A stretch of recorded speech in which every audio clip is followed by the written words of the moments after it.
Hola, mi nombre es Walter Cuestas y yo voy a mostrarles un poco de lo que se ve en el curso de Mailtooth Certified Penetration Testing Engineer.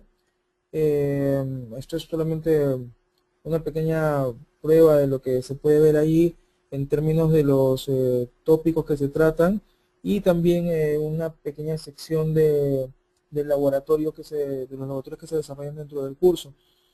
El curso tiene la perspectiva de formar a la persona como un penetration tester. Entonces, le va a dar desde los conocimientos básicos que pueda requerir para manejarse en un entorno de Linux principalmente, pero también para muchas cosas del entorno de Windows, tanto a nivel del comportamiento de una persona que está ejecutando las pruebas de penetración, como también el entorno al que ha conseguido acceso y qué cosas puede hacer en ese entorno para permanecer allí, para utilizar ese contexto al cual ha conseguido acceso y progresar hacia otros equipos dentro de las redes. Igual está basada en muchos principios de ética y sigue metodologías como SCTMM y las de OWASP, y se ciña a ciertos estándares como PCI DSS, por ejemplo, entre los más importantes. Y también la secuencia de pasos, eso sí definitivamente eh, es la tradicional, desde la obtención de información hasta la búsqueda de los servicios que están activos y luego encontrar vulnerabilidades, comprobarlas y explotarlas. En ese sentido las cosas no cambian. Lo que se puede encontrar en el curso es que se describen nuevas técnicas, se espera que los participantes desarrollen estas técnicas en los laboratorios del curso y la parte ya de ataques propiamente, sí hay muchos vectores de ataques que se hace que el participante conozca no solamente en la parte teórica, sino que se pongan en práctica estos conocimientos. Los laboratorios están basados en que hay una estructura básica de laboratorios, un contenido básico que tiene que ejecutarse, pero en todos los cursos, sean en línea o sean presenciales, igual siempre hay algunas cosas adicionales que aportan los instructores. Así que eso es lo normal dentro de estos cursos de Mail2. El capítulo que hemos seleccionado en este momento corresponde al manejo de malware, de troyanos y de backdoors. Esto que resulta bastante conocido, digamos en términos teóricos, muchas veces no se sabe cómo hacerlo realmente cuando se están ejecutando pruebas de penetración. Entonces, dentro del capítulo que vamos a ver, como digo, de manera resumida en unos pocos minutos, se van a ver todos los tópicos referidos por ejemplo, cómo conectarse a otros equipos una vez que han sido penetrados, cómo permanecer dentro de ellos. Y de hecho, parte de este trabajo implica ver cómo se hace la entrega de toda esta carga del ataque, ¿no? Como se ve acá en el resumen, las diferentes herramientas que hay para manejar troyanos. Es un hecho que Netcat es una herramienta sumamente importante, digamos que uno puede considerar que Netcat incluso es algo que es viejo porque tiene muchos años, pero si uno ve que existen versiones nuevas que manejan las conexiones encriptadas o otras versiones como las de Nmap, el Ncat, que tiene una cantidad de opciones que resultan interesantes, igual sigue siendo una de las herramientas más útiles. Eh, Luego vamos a ver también cómo es la generación de un troyano, ¿no? Qué medidas habría que tomar para prevenir que uno pueda ser atacado por estos tipos de malware, estos tipos de contenidos, y obviamente eso más enfocado en que la recomendación que se le vayan a entregar a las organizaciones evaluadas en una prueba de penetración resulta siendo lo más importante, ¿no? La forma de distribución que a ver de este malware no ha cambiado mucho en los últimos años. De hecho, inclusive dentro de formas de ataque como las de APT, de Advanced Persistent Threat, igual se sigue manejando la distribución del malware a través de medios físicos, medios de almacenamiento básicamente, pero también a través de correo electrónico que suele tener controles hoy en día, pero que a veces esos controles en un momento determinado están funcionando y en otros no. También a través de los browsers, pero también, por ejemplo, en el caso de APT específicamente, el tema de compartición de archivos resulta un medio bastante utilizado para hacer la distribución de este malware. Lo demás son las cosas que todo el mundo se puede esperar, ¿no? O sea, cuando uno baja software de sitios que no son confiables, cuando uno cree que está bajando software confiable. De hecho, hace unas semanas eh, el sitio donde se almacena una herramienta de hacking, un framework bastante conocido, también había sufrido un ataque a través de los servicios de DNS, se estaba redireccionando a la gente que ingresaba al sitio y que hacía descargas hacia otro lado, y eso es lo que pasa en la medida que no hay seguridad perfecta, ¿no? En la medida que no hay seguridad perfecta, entonces donde por ejemplo la prueba de penetración tiene obviamente más sentido para estar atentos a resolver los problemas de seguridad antes que los atacantes se aprovechen de ellos. ¿Para qué utilizar el malware hoy en día? De todas las funciones que se pueden ver en esta lámina, de hecho la más preciada es la de acceso remoto, ¿no? Porque el acceso remoto es la que va a permitir que no solamente uno tenga control total de un equipo, sino que además puede utilizar este equipo como un trampolín hacia otros. Pero también algunas que han sido populares han sido las de denegación de servicio, ¿no? Eh, y en menor medida, aunque siguen siendo utilizadas las de keylogger, ¿no? Eh, pero principalmente esas tres, sin embargo, todas pueden tener vigencia en determinado momento.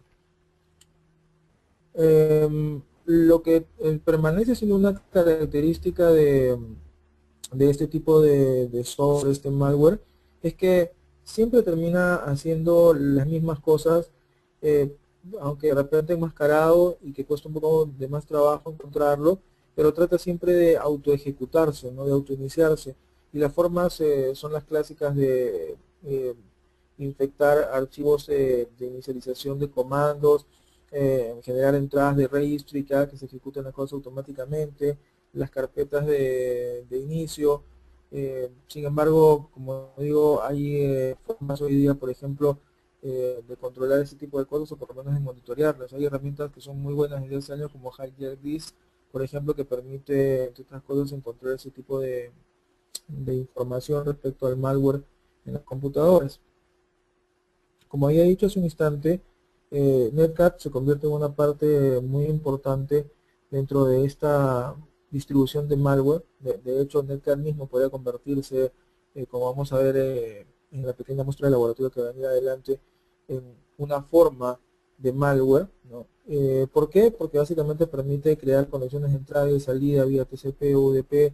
Uno puede hacerlo en diferentes números de puertos, obviamente dependiendo del privilegio que se ha alcanzado en el momento de la penetración, y tiene unas capacidades adicionales de, por ejemplo, hasta permitir hacer un escaneo de puertos de una buena manera, un poco más avanzada que si lo que uno podría hacer, por ejemplo, con un script que uno tiene que construir en el sistema penetrado, ¿no?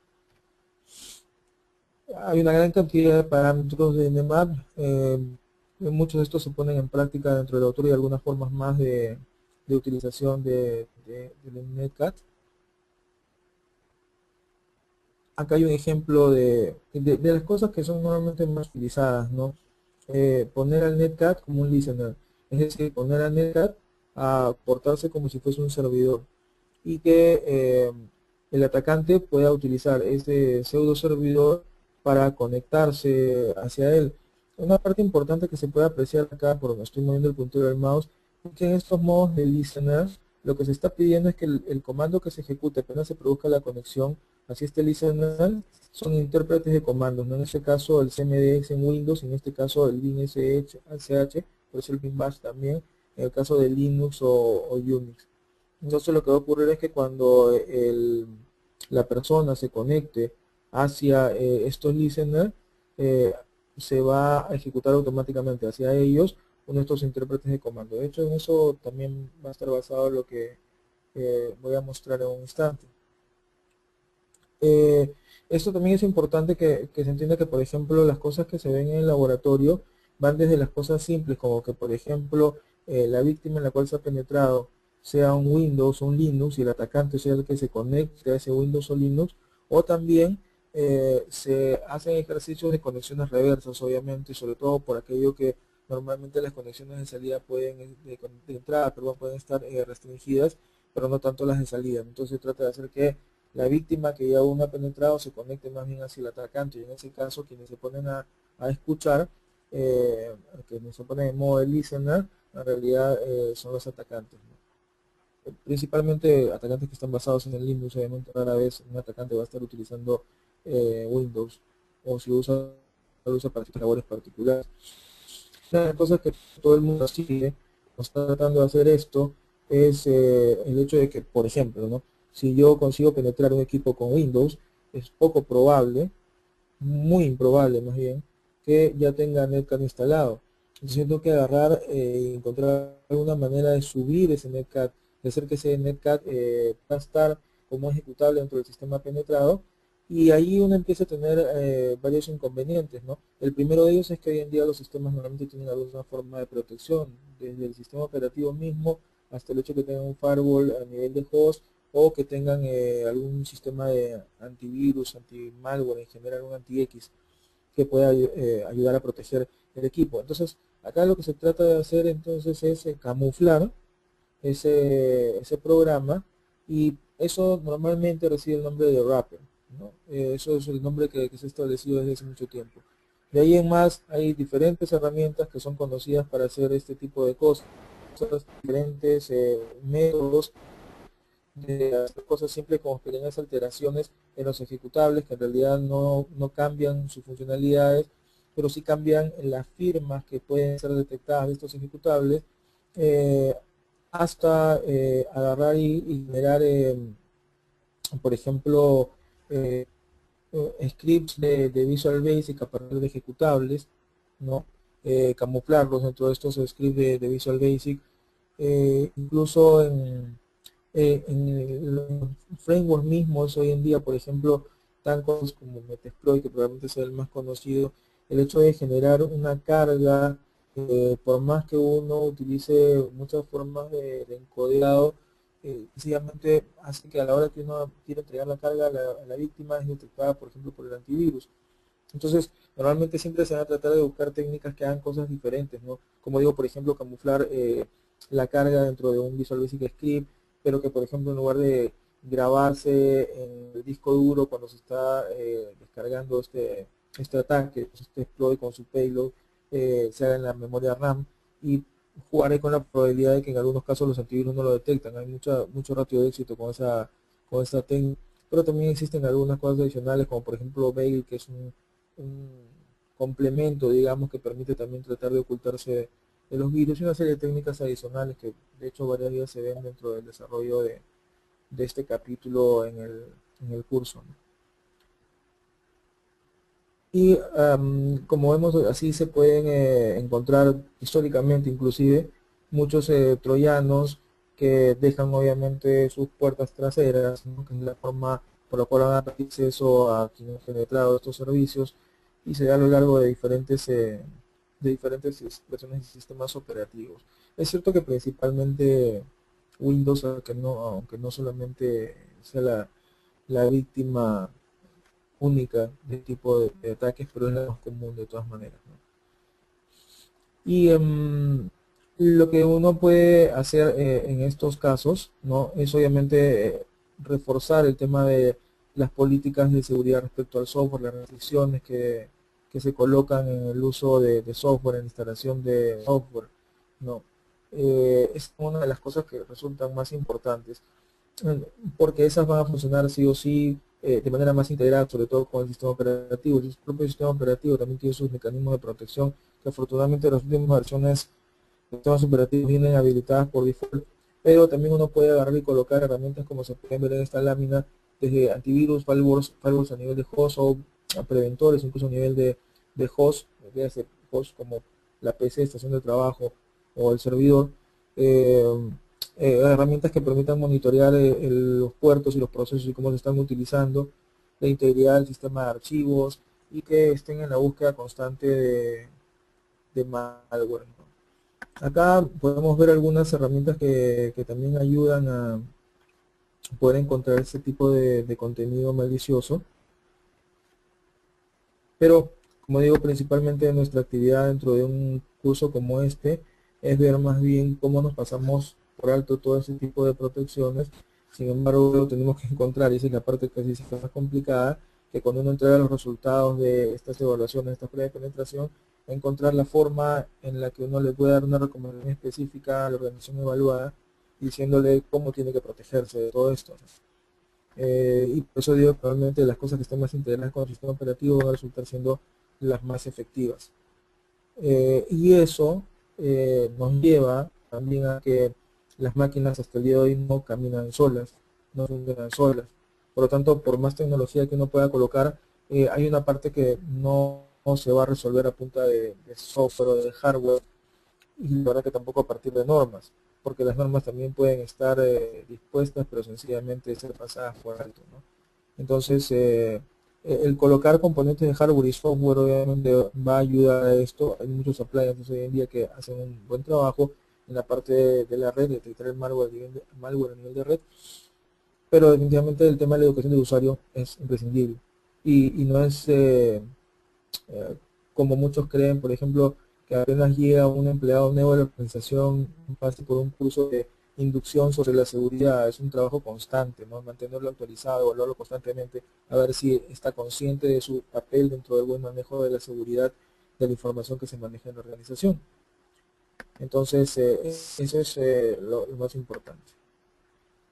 Vamos a ver un ejemplo, como digo, de todo lo que se desarrolla solamente en este capítulo, ¿no? Lo que voy a hacer es algo bastante sencillo, en verdad. Voy a utilizar un wrapper conocido como Elite Wrap para hacer que yo pueda ejecutar un netcat camuflado, uno de listener. Y para ello lo que voy a utilizar es un par de programas simples de los que siempre andan en Windows, que uno puede utilizar para camuflarlo, como un calcex y un notepad.exe.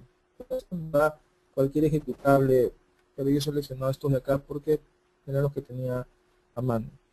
Una de las cosas que hay que tener en cuenta es que la labor se va a hacer sumamente sencilla, pero el conocimiento de lo que se está haciendo es lo que hace que realmente uno pueda reaccionar cuando, por ejemplo, un ataque como este que se va a hacer acá no funcione de repente.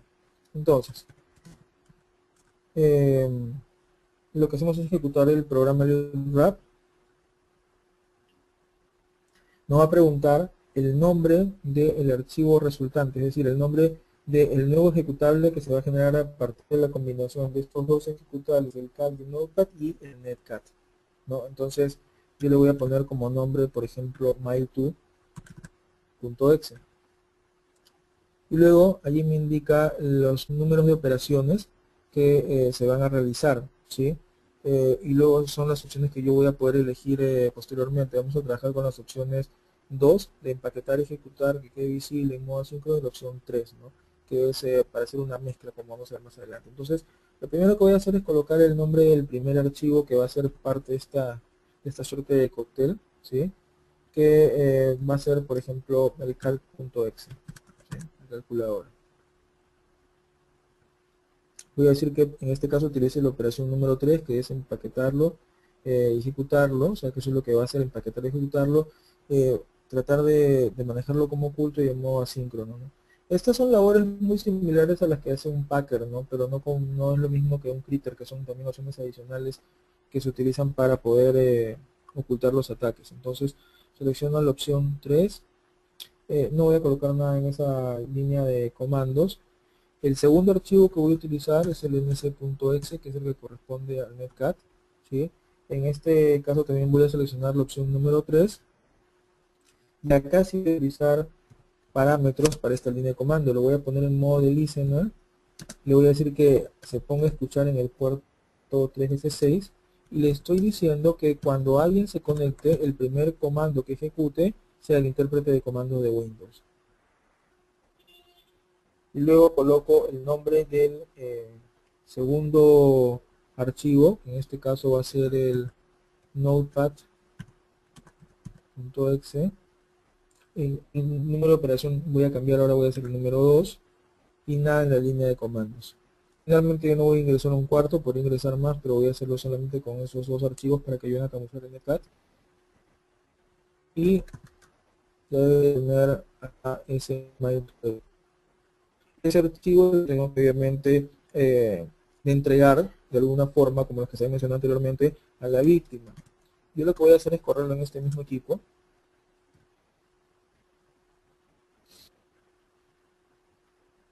el programa ya se ejecutó, ¿sí?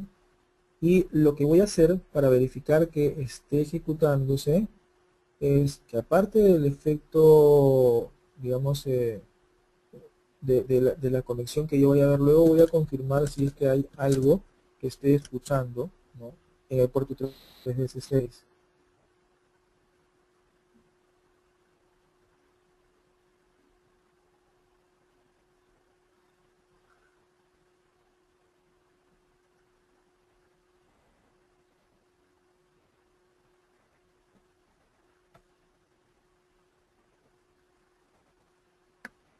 Si vemos lo ocurrido, ¿no?, primero tenemos esto de acá, vemos que acá está esta interfaz escuchando en el puerto 316, ¿no?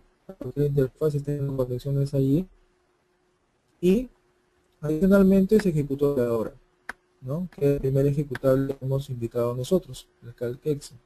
Sí, ese es el efecto visual. Entonces tengo formas en lo que esto se ha comprobado. Lo que yo tengo por acá, por ejemplo, es una conexión utilizando PuTTY, máquina con backtrack.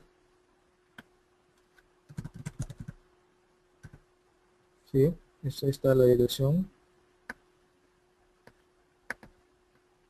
Y por si acaso, para que se pueda apreciar, en la máquina que tengo con Windows, estoy con otra dirección, ¿no? Entonces, una conexión para que se pueda ver dentro de esta presentación. Mientras aparece ahí, porque está un poco lento, yo voy a utilizar también Netcat para conectarme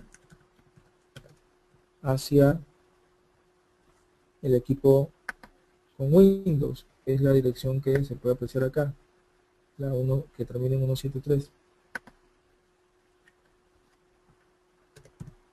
Y le voy a indicar que se conecte en el puerto 316.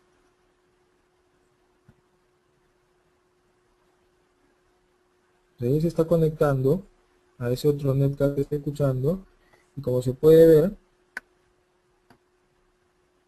acá tengo ya un prompt del CMDX, de la máquina en la que se había ejecutado ese programa mail2exe que estaba, como digo, camuflado, ¿no? Si digito ipconfig acá, voy a ver la información de la red, de la configuración de red del equipo de Windows.